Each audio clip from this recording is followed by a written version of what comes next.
listening to WTJU live at the stage here on this 18th day of September. And we were lucky enough to find out that the New Orleans-based Balkan group Blato Zlato was touring through the Mid-Atlantic before they head out west. And they were nice enough to stick around for a visit with us here at the stage before they head up to D.C. for their next gig. I'm going to ask lots of questions, but already I'm noticing we've got 5 of the 6 that I was looking forward to. So let's find out what happened to that 6th member. There's a violin missing, but don't fear, folks. You've got a great sound coming up right now from Blato Zlato.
The sounds of four hands clapping to the sounds of Blato Zlato here at the stage at WTJU.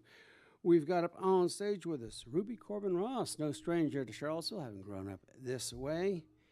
Annalisa Kelly there in the center for those watching. Luke Herrig on the accordion, also doing some vocals. Boyana Troyanova. Good job. On that percussion and playing the double bass. We have Janie Cowan. That is 5/6 of Blato Zlato. The violinist decided to go on a little tour to find his violin, but for those who are heading up to D.C. or catching Blato Zlato somewhere else on this tour, there will be a violin in there, we promise. We can only hope. Well, welcome to WTJU. Thank you so much for having us. Let's talk about how Blato Zlato and this sound came to be when you all met up in New Orleans.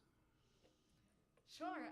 This group is sort of a super group of 3 different bands that were all in New Orleans playing music, different kinds of Balkan music, and found each other, and some came from this band and some came from that band, and came together and just really liked the sound that we made together. It's not super traditional to have, there's a big choral tradition that is multi-part harmony, and there's a big tradition of instrumental music, but or instrumental with one voice, but we decided to combine it all together, and this is Blato Zlato.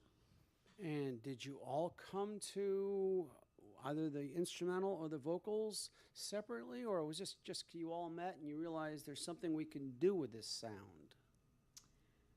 We had all been studying it and playing it in other groups for a long time, actually, and so it was just this new iteration that became BZ, Blato Zlato, but we'd all been studying it and playing it for many years. Well, tell us, for those who don't know the Baltic, or in this case especially Bulgarian sound, what is it that you are listening for when you're listening to this style of music? Well, that first song that we just played is actually the only song in our entire repertoire that's in a normal time signature in the Western music of 4/4. Everything else that we play is in 5/8, 7/8, 9/8, 11/16. So those odd time signatures that are made of basically a grouping of short and long steps, that's what the dancers like to dance to, and a lot of them are originally work songs where you'd be doing something like shucking corn or, something in the village, and it doesn't happen in a march rhythm. So that's something really particular about Bulgarian music that stands out, is the odd time signatures, and we'll have more of those coming up. There's a great band made up of Europeans and one American, Mosaic, led by Andy Irvan. I don't know if you are familiar with them. Nicola, who is from Bulgaria. They demonstrate a lot of those different time standards, and it's a real cool thing to hear, but it's something that it takes the ear, I think, a little while to get used to, saying, what is this I'm hearing? I know that Bruce Molsky, the only American, sometimes he does something in 15/16, and it's kind of, what is going on here? So, well, that's Lou, who's playing the accordion. And Lou, I'm going to start with you, because is the accordion something you would traditionally find in a lot of Balkan music? It actually is these days. Of course, 300 years ago, you wouldn't find the accordion anywhere. Right. But yeah, these days it's a really, really common instrument. I mean, really on every continent. Why wouldn't you want to play the accordion? But no, it's huge in Balkan traditions, and actually the entire reason that I started studying Bulgarian music is because I was an accordionist, and I said, well, there's not a lot of this in old time or bluegrass or, things that are of this land, but there is a lot of accordion tradition in Bulgarian music, so I decided to study it, and yeah, it's kind of like the main staple of a lot of more modern bands over there now. And what were you doing before Blato Zlato that caught your attention with this style of music? I was actually mostly playing klezmer music, okay. And the interesting thing about klezmer music, being another diasporic style of music, is that you can't really just study one tradition, because Jewish music is all over the world, but especially all over Eastern Europe. And so people said, if you want to be a better klezmer player, you need to study Romanian music, Hungarian music, Greek music, Bulgarian music. And I started to go down the Bulgarian rabbit hole, and I'm now miles down it. So I'd really need to be pulled out. Did you I might need an excavation these days. Did you ever get into the Sephardic sound? Yeah, I love Sephardic music. Yeah. Well, those just tuning in and watching, we've got 5/6 of Blato Zlato, who are right now in the midst of a tour. They were here in the Charlottesville area last night. They're going to be heading up to D.C. this evening. This is the 18th. They'll be playing at Bossa Bistro. Monday, they're going to be in Pittsburgh at Spirit Lodge. Thursday, they're going to be in Ann Arbor at the Carytown Concert House. And then they're going to be closing things out on Friday for a very special event happening there in Bloomington. And that's about? That's a festival going on? Yeah, the Lotus World Music and Arts Festival is happening in Bloomington, Indiana. And so we got to play there last year and had a wonderful time, really good reception, and they asked us back this year. So we'll be playing 2 shows on the Friday and 1 show on the Saturday as part of the festival. And we've actually also added a show. We added a last-minute show, so we'll now be in Ann Arbor on Tuesday and in Chicago on Thursday. Oh, wow. So it's okay. a very packed week. Excellent. You can find all those details over at blatozlato.com. That's BLATO. ZATO. Blotto? Almost. Oh, no. BLATOZ. Oh, ZL. Yep. I should have put the piece of paper down. It's been a long weekend, folks. But Blato Zlato. BLATOZLATO.com. I've got lots more questions, including about their big tours through Eastern Europe. But how about you all do another one for us? Great. We can do that.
Live here at the stage at WTJU, the sounds of Blato Zlato.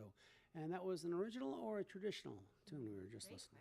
That was an original arrangement of a traditional song. So as Ruby mentioned earlier, there's a big choral tradition in Bulgaria where composers take folk melodies from the villages and then, influenced by jazz and classical music, come up with big choral arrangements. And I heard that song as a choral arrangement, not in time, totally rubato, and fell in love with it. And at the time, I was actually working on my degree in accordion performance and working with a Bosnian accordionist who said, well, let's get you playing this polyphonic music on accordion.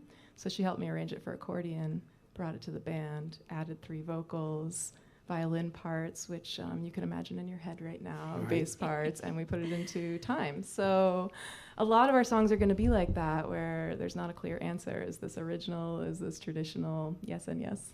Gotcha. Well, of all the folks up there who have come to appreciate Bulgarian sounds, there's one who's actually playing who's from Bulgaria. Who could it be? Boyana. Who could that possibly be? First, that's Boyana, of course, playing the percussion. And let's talk about that drum. Is that a traditional Bulgarian drum? That is a traditional Bulgarian drum called a tapan, T-A-A-P-N, and it is a 2-sided drum. It's traditionally rope tuned, but we have modern technology these days, and sometimes we don't use ropes. Sometimes we use, bolts and screws, but it's a 2-sided drum, and you get 2 distinct sounds.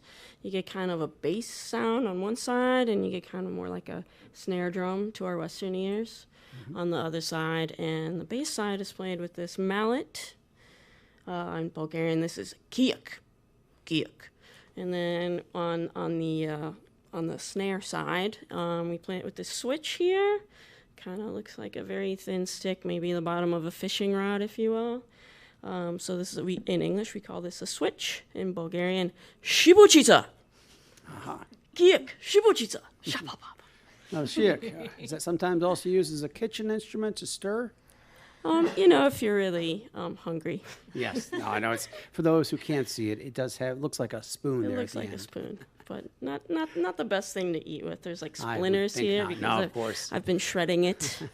Well, yeah. Let's talk about. You came to New Orleans when you were 9. So born and raised in Sofia, Bulgaria. Oh, okay. It's the capital, and then left with my family. I had nothing to do with it. My parents made the decision to leave pretty much at the earliest possible moment that you could. You couldn't really leave Bulgaria while it was under communist rule, shall we say, oppression.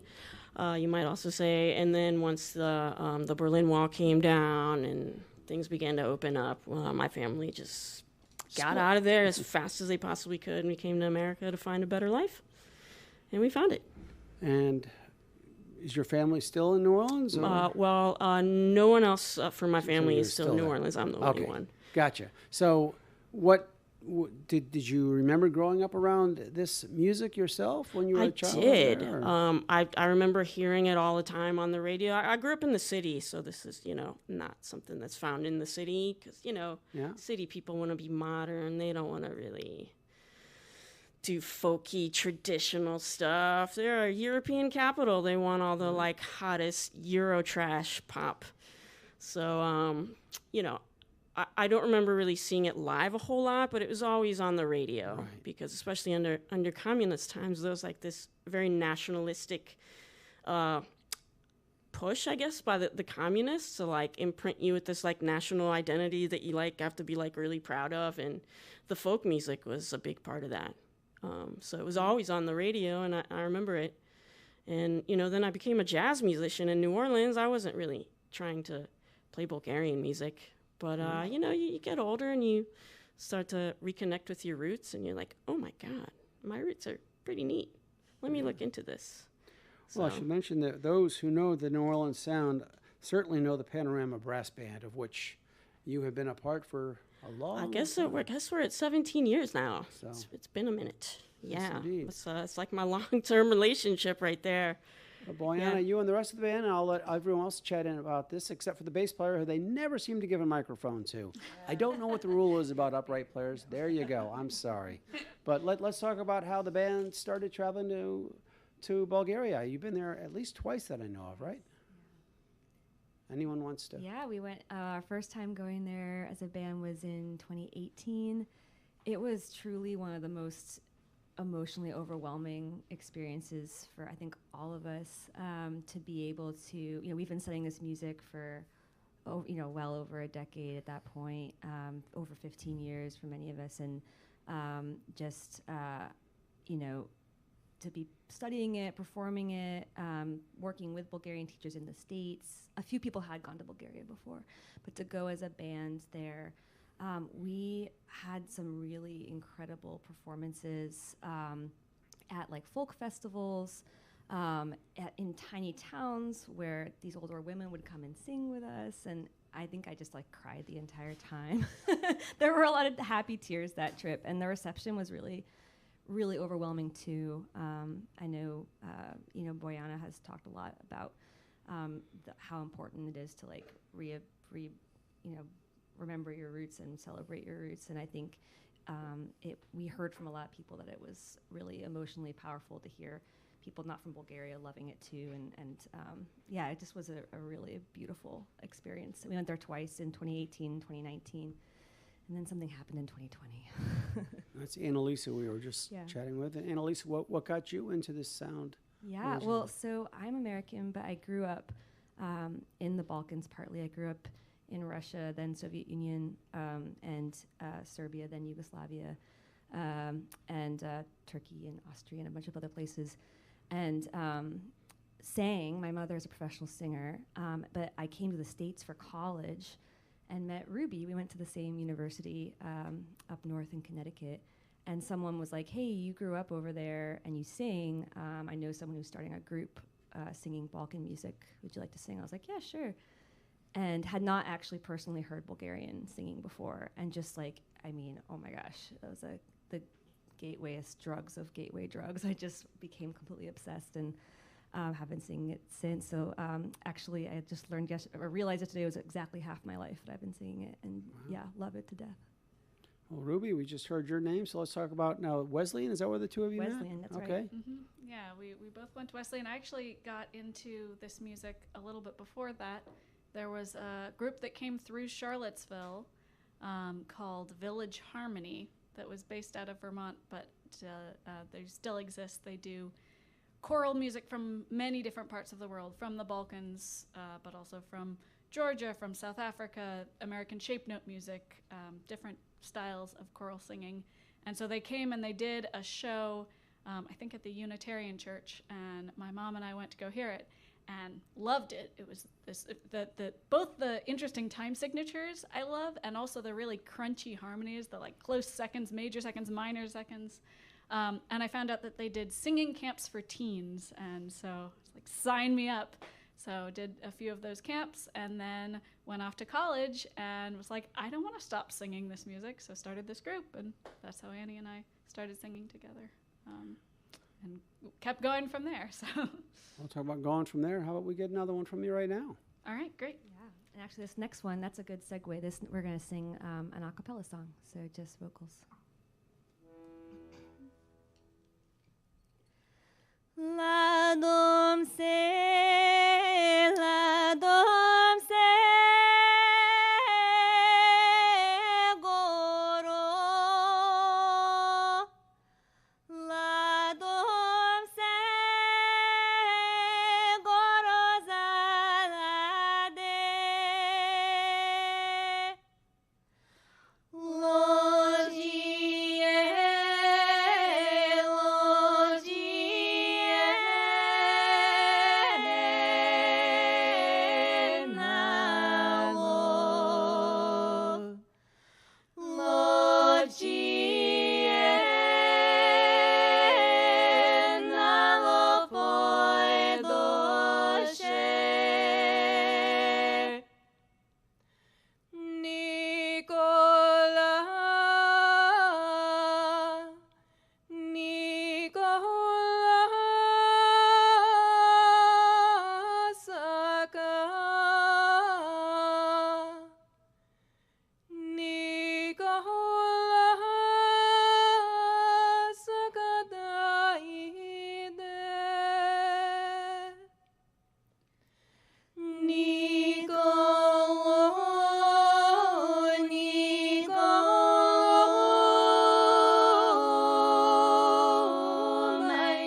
For a moment there, the sounds of two hands clapping, and then four because one was so entranced with that sound.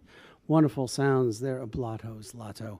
And that was, of course, Bulgarian we were listening to. And so, Bojana, as you're the one native speaker, I'm curious, before we went on air, we were talking about how there are some original tunes, and some of them are written when you're writing them in Bulgarian, and others that are translated by you into Bulgarian. Let's talk about the Bulgarian translations for a moment. What is there a big change from when you're having to translate, in terms of certain words? Or Well, translation can be difficult because the way you express yourself in different languages is actually different. Yeah. You can't just translate literally word for word. Right. That's why robots are very bad at this.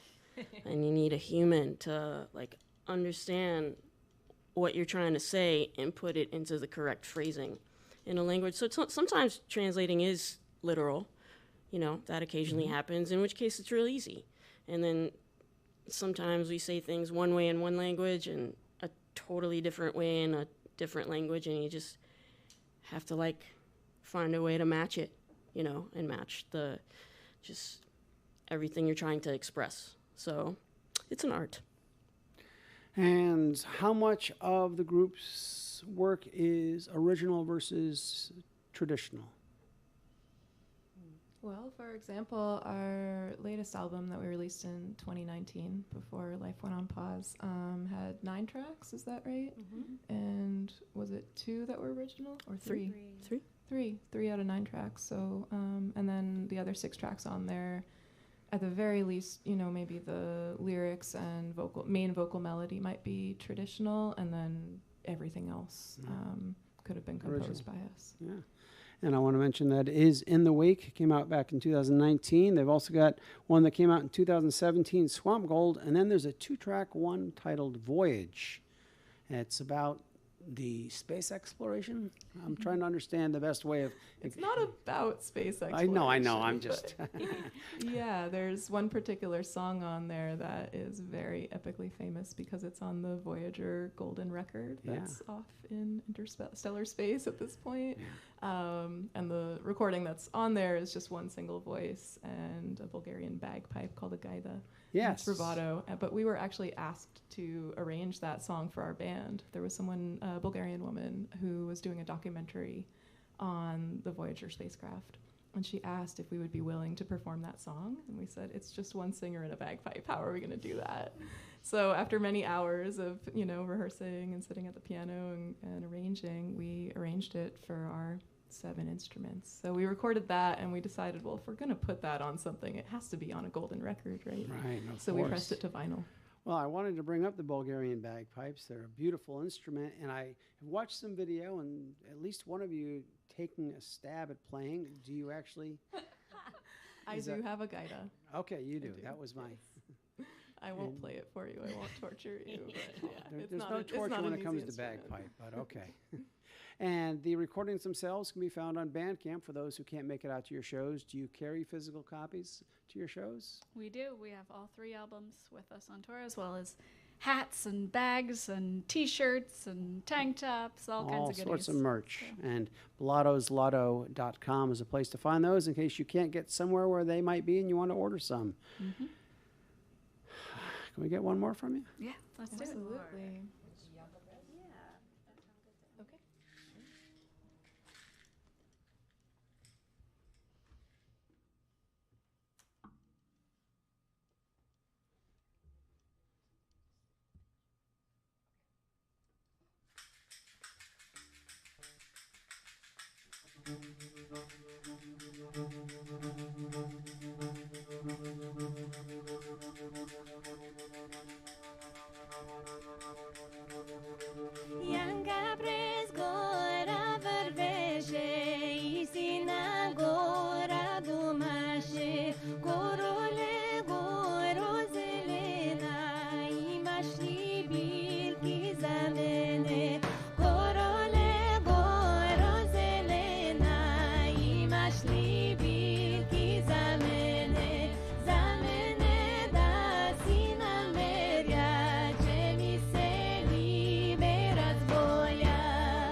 Oh, the members, or 5, 6 of them, of Blato Zlato. And because I didn't get a chance to say anything to Jane, I just want to say that double bass adds so much.